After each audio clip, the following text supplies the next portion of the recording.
राधे राधे, हरे Krishna friends. हमारे श्री जी के channel में आप सभी का स्वागत है। आशा करती हूँ श्री जी की कृपा से आप सभी स्वस्थ एवं मस्त होंगे और अपने ठाकुर जी श्री जी की सेवा में मस्त होंगे। तो आज की इस वीडियो में हम बताएंगे दोस्तों, कामिका एकादशी कब है 2025 में, और इस वीडियो में बताएंगे दोस्तों दो व्रतों के बारे में। सबसे पहले हम जानेंगे श्रावण मास में पड़ने वाली कामिका एकादशी के बारे में, जिसे हम कामदा एकादशी के नाम से भी जानते हैं दोस्तों।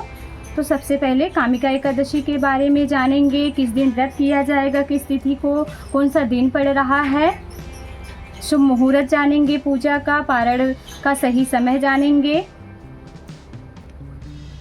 एकादशी तिथि कब से प्रारंभ होगी, एकादशी तिथि कब समाप्त होगी, एकादशी के दिन हमें किन किन बातों का ध्यान रखना चाहिए, सभी महत्वपूर्ण बातें इस वीडियो में हम बताएंगे दोस्तों। तो वीडियो में आखिरी तक जरूर बने रहिएगा आप। और साथ में दूसरा श्रावण कहा है उसके बारे में भी हम बताएंगे दोस्तों। 10 से लेकर द्वादशी तक जो भी नियम सब कुछ इस वीडियो में बताएंगे, तो वीडियो में आखिरी तक जरूर बने रहिएगा हमारे साथ दोस्तों। और अगर हमारा वीडियो पसंद आए तो हमारे चैनल को सब्सक्राइब, लाइक और हमारी वीडियो को शेयर ज़रूर कीजिएगा। और कमेंट में आप सब कैसे हो राधे राधे लिखकर ज़रूर बताइएगा, और हर महादेव लिखकर भी बताइएगा दोस्तों। तो चलिए वीडियो शुरू करते हैं और सभी महत्वपूर्ण बातें जान लेते हैं दोस्तों। तो सबसे पहले बता दें हम कि सावन का दूसरा सोमवार और कामिका एकादशी का व्रत दोनों एक ही दिन पड़ रहा है, जिसे हम कह सकते हैं सोने पे सुहागा, हरि और हर का मिलन। दोनों लोगों का व्रत एक दिन ही किया जाएगा।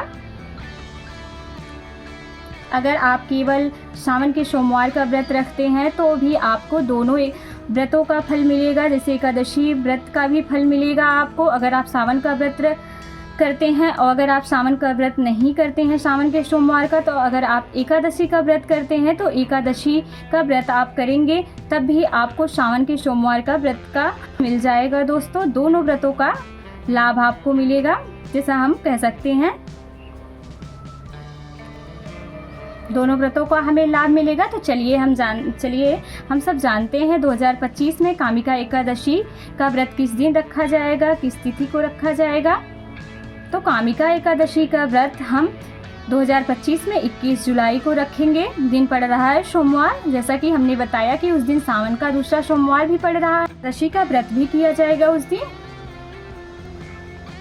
जो लोग सिर्फ सावन के सोमवार का व्रत करते हैं वो लोग भी ध्यान देंगे दोस्तों। और कुछ लोगों का कन्फ्यूजन होता है कि हम सावन का सोमवार भी पड़ रहा है, इस दिन एकादशी भी पड़ रही है, तो हम विष्णु जी की पूजा करें या महादेव की पूजा करें। कुछ लोगों का कन्फ्यूजन होता है दोस्तों। तो चलिए जानते हैं किसकी पूजा हमें करनी चाहिए पहले, किसकी नहीं करनी चाहिए।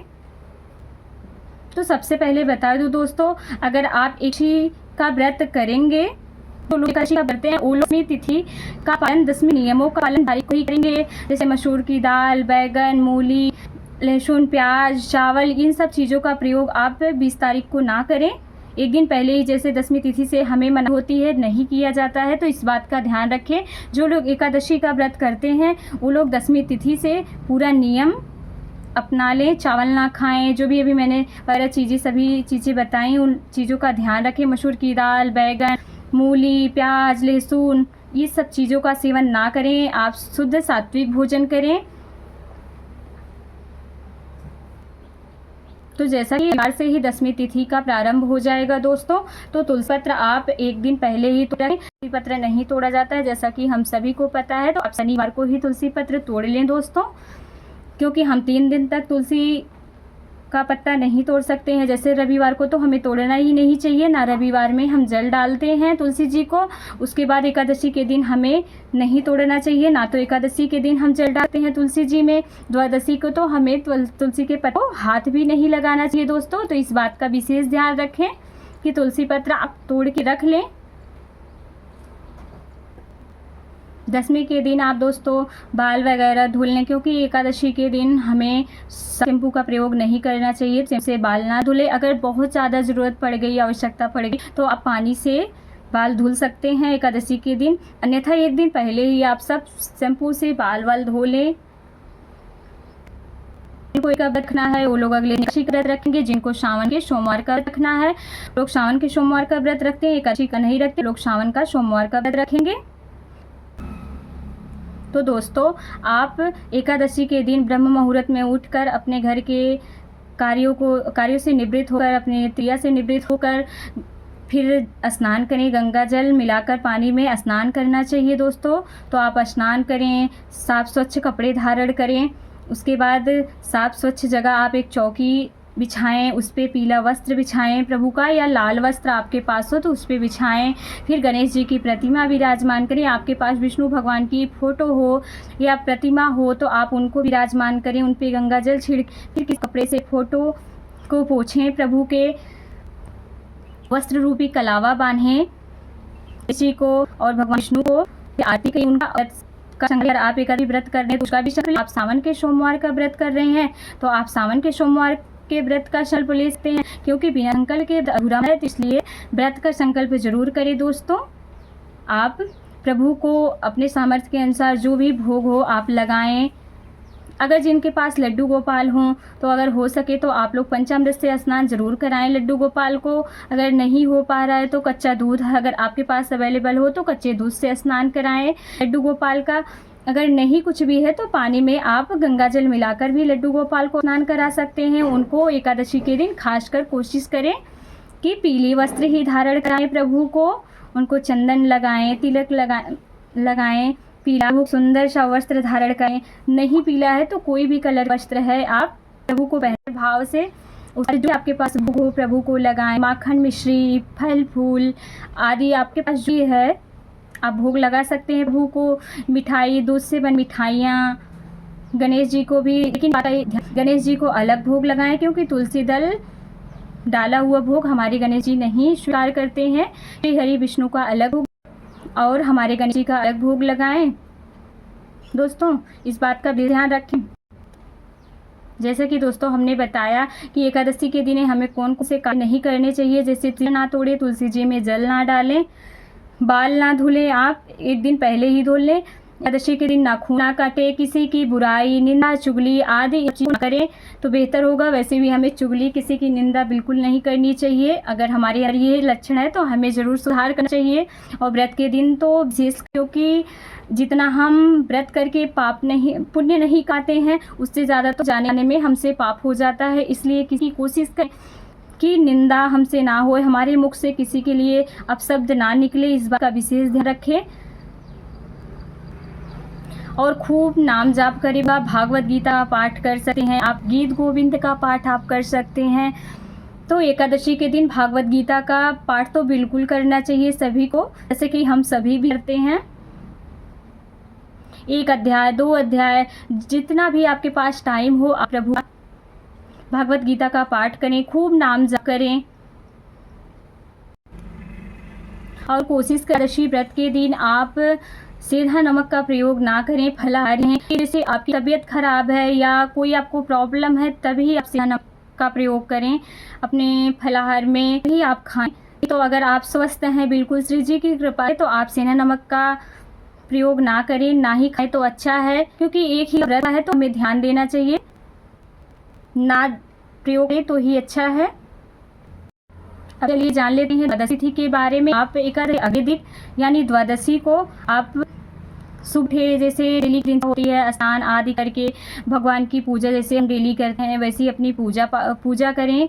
उसके बाद कुछ ब्राह्मणों के लिए आप दान निकाल दें, जो भी हो आपके पास, जैसे अन्न में हो गया गेहूँ या आप आटा भी, नमक, दाल, जो भी आपके पास हो गया, फल फूल, दक्षिणा। अगर नहीं ये सब सामर्थ्य है तो जो भी आपके पास दक्षिणा हो वो आप निकाल सकते हैं। अगर अन्य दे सकते हैं आप अन्य का दान कर सकते हैं, तो अन्य का दान जरूर करें।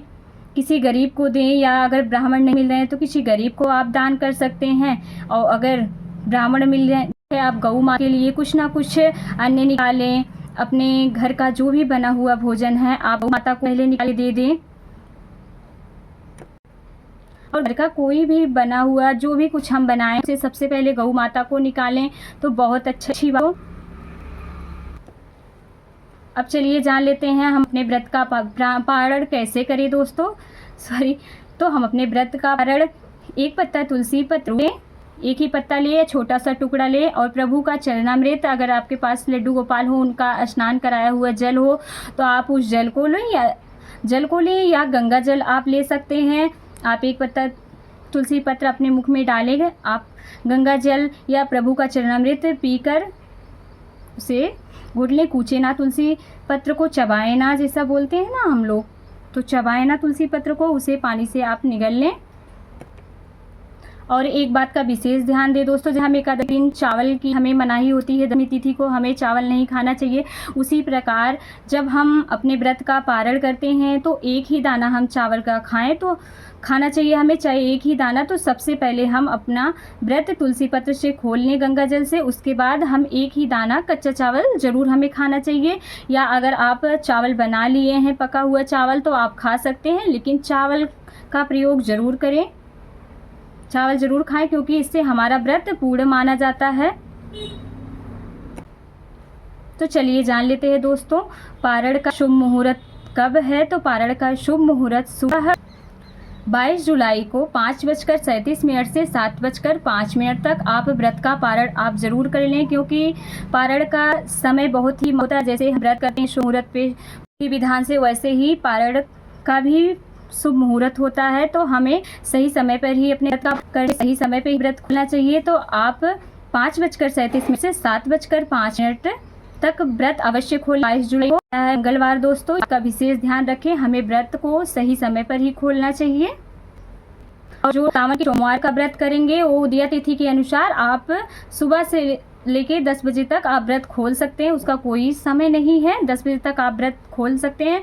वैसे आप सुबह पूजा पाठ करके अपने व्रत का पारण कर लें तो बहुत अच्छी बात है। अब आइए जान लेते हैं दोस्तों, एकादशी तिथि का प्रारंभ कब से हो रहा है, एकादशी तिथि समाप्त कब हो रही है। तो एकादशी तिथि का प्रारंभ दशमी यानी 20 तारीख को दोपहर 12:13 से एकादशी तिथि शुरू हो रही है 20 तारीख को, और अगले दिन 21 तारीख को एकादशी तिथि समाप्त हो रही है। दिन पड़ रहा है सोमवार। एकादशी तिथि का समाप्त होगा 9:38 पर एकादशी तिथि का समापन होगा। तो दोस्तों आशा करती हूँ श्री जी की कृपा से हमारी दी हुई जानकारी आप सभी को पसंद आई होगी।